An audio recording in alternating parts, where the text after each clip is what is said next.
I'm Peggy Pico. Tonight on KPBS Evening Edition, a San Diego company is leading the way in the fight against the deadly Ebola virus, with an experimental drug now being used to treat 2 American patients.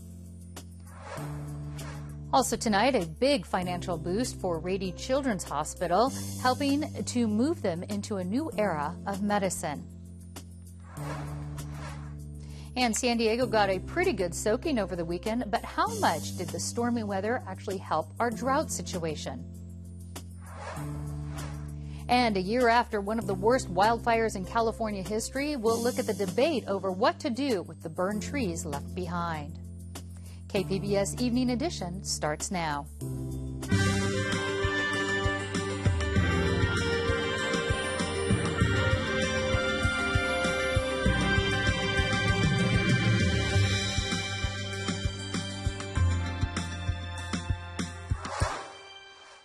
Good evening. Thanks for joining us. 2 American aid workers infected with Ebola are getting an experimental drug called ZMapp, made by the San Diego company MAP Biopharmaceutical. ZMapp is supposed to boost the immune system so it can fight off the Ebola virus. It's made from antibodies produced by lab animals who were exposed to parts of the virus.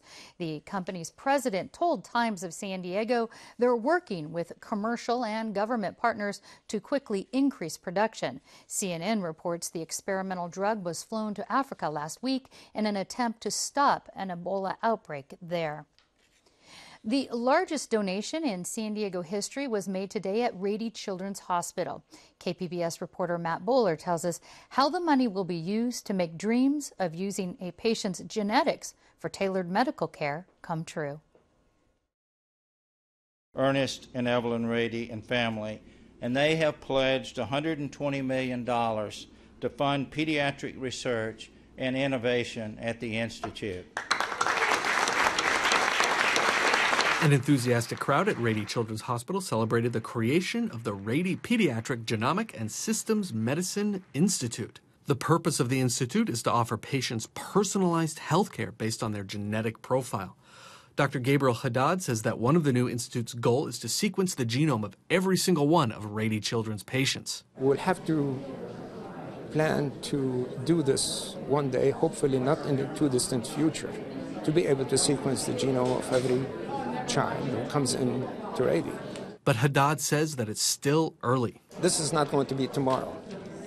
We plan to end up there, because that's going to be really important if we want to develop personalized approach to treatment and to prevention and so on in kids. First of all, I want to tell you that I had a hell of a lot more fun making it than I am giving it away. Ernest Rady is self-effacing about making the largest charitable donation in San Diego history. But for a project this big, $120 million is just the start. The hospital is putting some of its money in it as well. There may be other donors.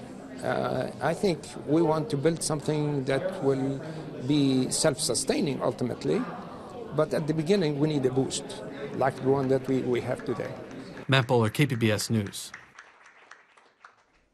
A local healthcare coalition will get $5.8 million grant for a program designed to reduce heart attacks. The coalition includes 10 major healthcare systems working with up to 4,000 high-risk patients to lower their blood pressure and cholesterol levels. The patients will get blood pressure cuffs to monitor themselves at home and work with health coaches. Program leaders say their approach aims to prevent half of the heart attacks and strokes that could occur in high-risk groups. The federal government will close some of the emergency shelters for Central American children who came to the U.S. through the Mexico border illegally. The reason? Other shelters for the children have been expanded, eliminating the need for emergency shelters. One of those shelters scheduled to close in the next few weeks is at a naval base in Ventura County. Another horse has died on the track at Del Mar. The horse named Chattering Gambler had a heart attack just before the finish line on the Polytrack on Sunday, bringing the number of equestrian deaths at the Del Mar races this season to 10. 4 horses died after fatal accidents on the turf track, which remains closed until the end of the week. The probe into illegal campaign contributions by Mexican billionaire Jose Susumo Azano Matsura to San Diego politicians, including the mayoral campaigns of Bob Filner and District Attorney Bonnie DeManis, is taking shape. Earlier today, I spoke with KPBS investigative reporter Amitha Sharma about recent developments in the case. Amitha, bring us up to speed on this case. Where does it stand today? Well, so far, San Diego retired police officer Ernie Encinas, who was accused of using shell companies to hide the foreign source of this money, has pleaded guilty to conspiracy and filing a false tax return. Car dealership co-owner Mark Chase has also pleaded guilty. He has admitted to serving as a straw donor for Azano by laundering money from Azano through various committees to Bob Filner and District Attorney Bonnie DeManis in their mayoral bids 2 years ago. Now, in addition to that, the San Diego Ethics Commission has fined Mr. Chase as well as several of his employees for violating campaign rules. Would you say that these men, are they cooperating with prosecutors? Well, there's a lot of speculation about whether retired police officer Encinas is cooperating with prosecutors. He pleaded guilty early on. When he was first charged, he was charged with 2 other men. They were released on $250,000 bail each. He was released on his own recognizance. And lawyers in this town say that is very rare in this district. He also waived his right to require the prosecution to present their case to a grand jury. I asked Encinas' lawyer, Jeremy Warren, whether he is cooperating with prosecutors, and this is what he had to say. You know, I never talk about whether someone is cooperating or not. I can tell you that Mr. Encinas is someone who always has believed in doing the right thing. And as the case develops against defendants who are still in the case, time will tell whether they work out a deal or go to trial. And what's the government's strategy so far? Well, lawyers that I spoke with say the government strategy appears to be working with the lower level defendants in this case and reaching deals with them and then working their way up to people like Azano, the foreign source of this money, the alleged foreign source of this money, and then perhaps the beneficiaries of this money like Bob Filner, District Attorney Bonnie DeManis, and Congressman Juan Vargas. Although I should say that at this point there is nothing in the public record that suggests that the beneficiaries of this money knew that the money was coming from a foreign source and thus illegal. Well, I know Azano is fighting the charge that he's the source of this foreign money. What's his side of the story?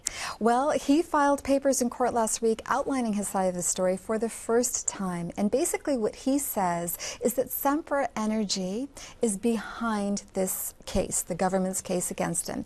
He says that, look, I was bankrolling a landowner who was in a property dispute with Sempra in Mexico. As part of Sempra's vendetta against me for providing support to the other side, they used their clout in this country to get this case filed against me. He said that lawyers from Sempra met with the U.S. Attorney's Office back in 2011, and soon afterward, the U.S. Attorney's Office opened an investigation into Azano. Do you think that this case, I know it's early on, do you think it'll actually go to trial? Well, the majority of white-collar criminal cases actually end up in a plea, Peggy. But there are signs that this case may actually go to trial because Azano is known as a fighter. He's got deep pockets. He's got the resources to hire some of the best lawyers, and he has hired some of the best lawyers in the country. Despite that, I spoke with former federal prosecutor Jason Forge, and here's what he said about whether this case will go to trial. In light of the fact that it certainly appears that the government already has 2 key cooperators, not to mention recorded conversations, I think it's highly unlikely this case goes to trial. Well, Amitha Sharma, I'm sure you'll be following this closely, and we'll be looking forward to the updates. Thanks so much for joining us. Thank you, Peggy. There was another court hearing in Tijuana today for a Marine veteran arrested in Mexico for bringing weapons across the border. Andrew Tamarisi has been in a Mexican jail since the end of March. He says he crossed the border by accident. Former White House press secretary James Brady has died at the age of 73. His family announced his death today, saying he passed away after a series of health issues. Brady became a gun control advocate after being shot in the head while protecting President Ronald Reagan during an assassination attempt in 1981. Brady's name is on the federal law that requires background checks for the purchase of handguns. PBS NewsHour will remember Brady's life and legacy at 7 tonight here on KPBS.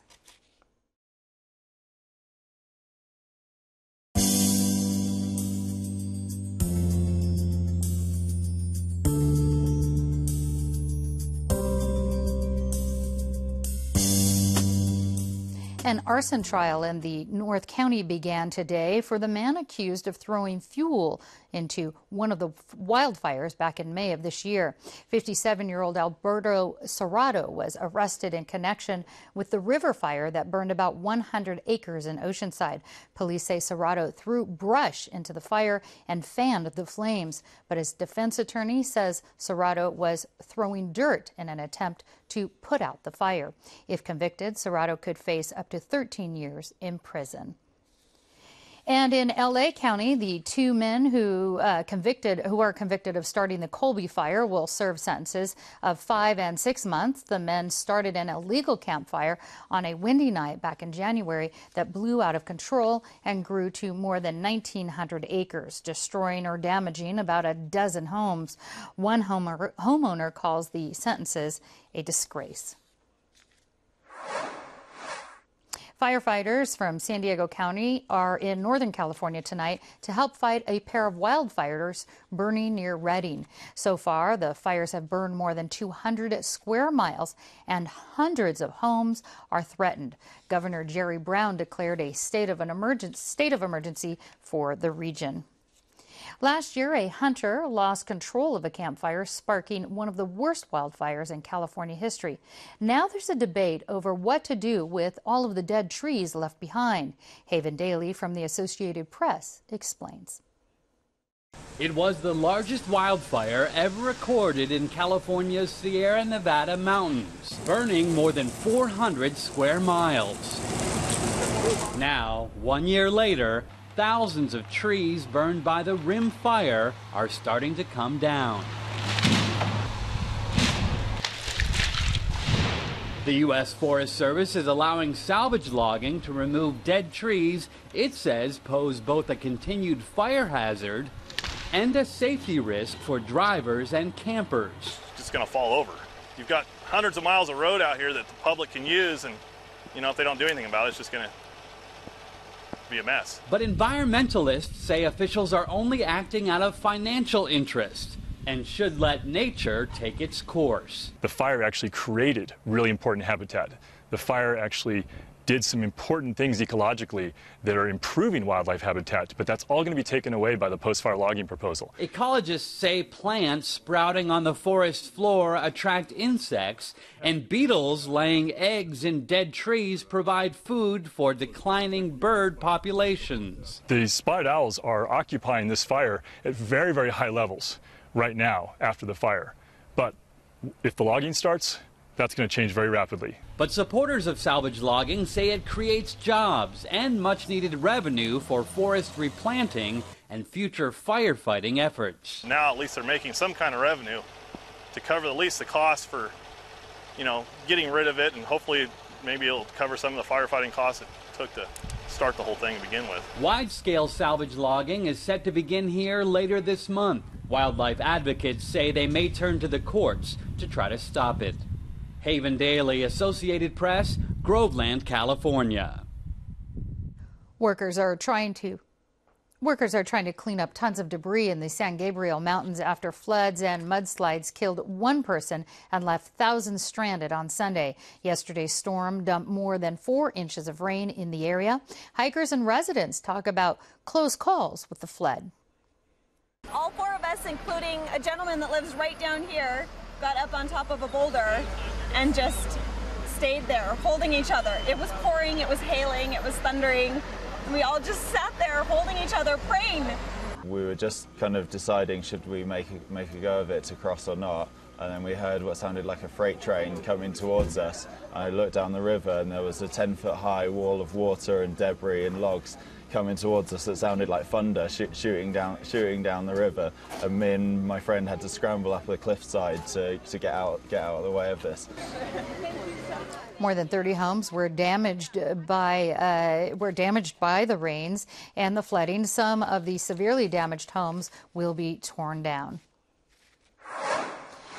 In Ramona, the rain meant fun and games for some kids as they slid in mud puddles on the hot Sunday afternoon. This video was taken at the Ramona Fairgrounds or nearby, which got an inch of rain yesterday. The sudden storm also caused some mud and rock slides on Borrego Springs Road. Unfortunately, all of that rain won't make much of a difference for San Diego's record drought. Water experts say a lot of the rain in the San Gabriel Mountains will simply flow out to sea. What we're really going to need is an intense period, extended period of rain, call it atmospheric rivers, one or more of those perhaps, before you could actually say the drought has been dampened in any way. 58% of the state remains in what's called an exceptional drought status. With the ongoing drought,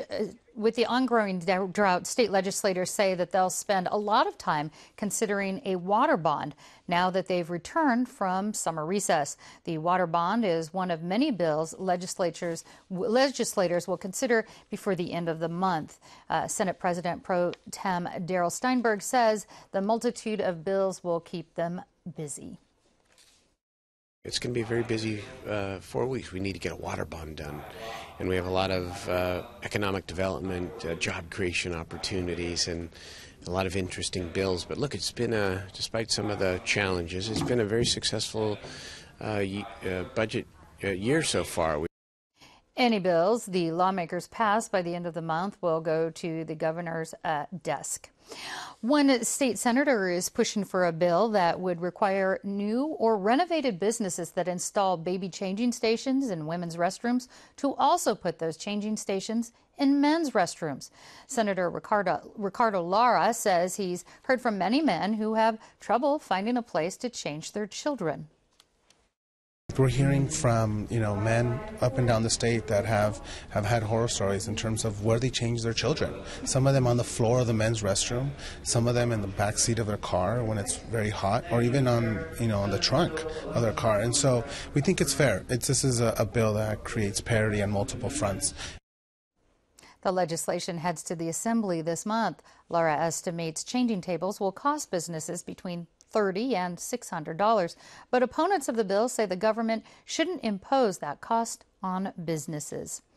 A new report finds fewer and fewer teens in San Diego are working compared to a decade ago. The Brookings Institution analysis found the number of local 16 to 19-year-olds with jobs dropped from nearly 40% in 2000 to just under 23% in 2012.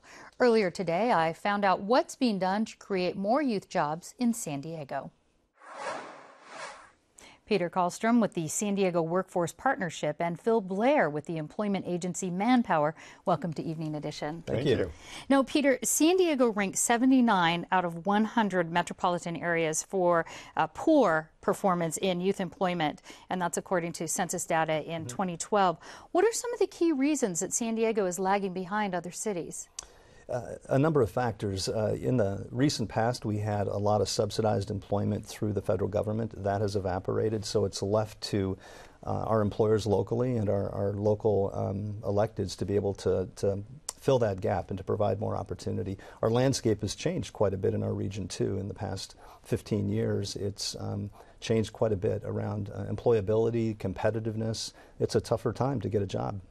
And Phil, can teens work full-time, that 16 to 19-year-old age group? And if they can, what kinds of jobs do they typically get here in San Diego? Well, they can certainly work from 16 on, and they can work full-time, 40 hours a week. Anything under that has to have parental permission, and there sort of has to be a reason for that, working in the family business or something like that. Mm-hmm.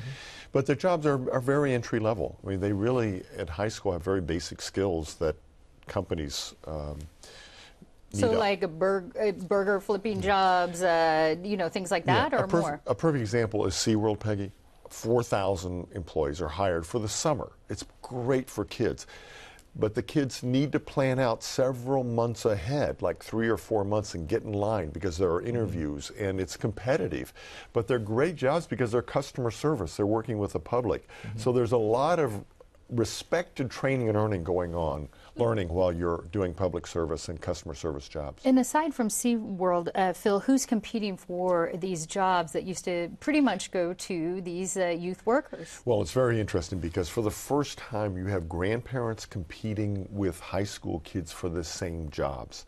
If you go to fast food restaurants now, which used to be the entry-level job for teenagers, you'll now see 60, 65, 70-year-old people working there, either because they want the exposure and they want to stay active, or financially they can't live off of Social Security or their income. So they're competing, and it's soon starting to be mom and dad are competing with the kids. You know, Peter, Mayor Faulkner says he's committed to adding 2,500 youth jobs here. How is the city's Connect to Careers program trying to help in that effort? Well, Connect to Careers is a new program now in its second year, which is summer jobs for youth around our city, funded by the City of San Diego. So the support of the mayor and the City Council brought us $240,000 in order to employ as many young persons as we can.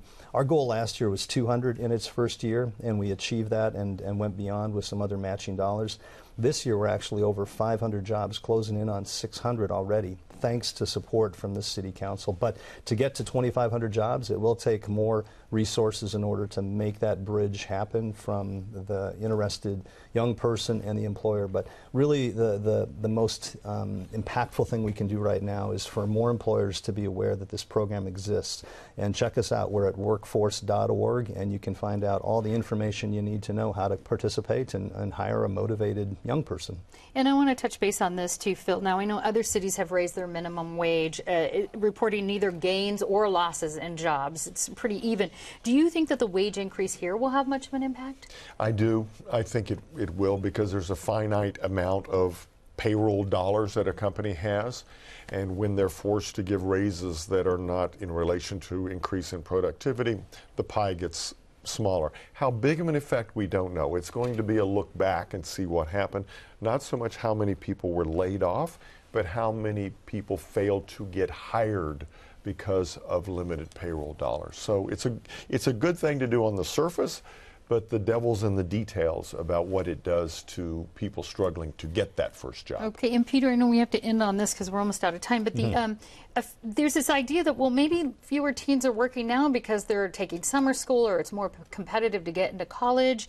Do you think that that's part of the reason less teens in San Diego are working? That could be a piece of it, but in the end, this is a rite of passage to get a summer job because it's preparation for one's career. And what employers, I think, really need to realize is this is investing in building our future workforce. So there's a lot of young persons who are still highly motivated to work.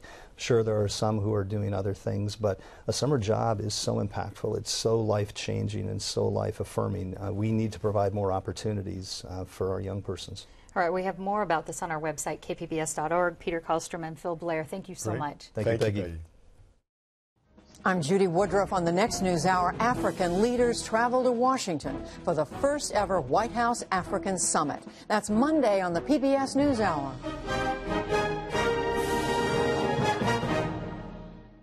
P.F. Chang's is warning diners about a data breach involving credit and debit cards. They say the breach, where credit card numbers may have been stolen, affects 31 restaurants, including locations in Carlsbad and Chula Vista, but not in La Jolla. The company says the problem began in October 19th of last year and continued through June 11th of this year. P.F. Chang says the breach is contained and they're providing identity protection services for customers. 5 San Diego County craft breweries were named some of the 50 best craft breweries in the country by the food and drink website The Daily Meal. The website's beer experts nominated breweries and then let their readers vote. Over 13,000 people voted on 118 brewery choices. Escondido Stone Brewing earned the second place spot, while San Diego's Ballast Point Brewing, Green Flash Brewing, and Ale Smith Brewing were top picks, along with the Lost Abbey in San Marcos. The Padres will put Trevor Hoffman into their Hall of Fame. Hoffman spent 16 years with the Padres as closing pitcher, saving so many games that Sports Illustrated once called him the best closer ever. And Major League Baseball named an award after him. The induction ceremony will be August 30th at Petco Park. And fans in Encinitas will be rooting for their Little League All-Stars in the Western Regional Championships.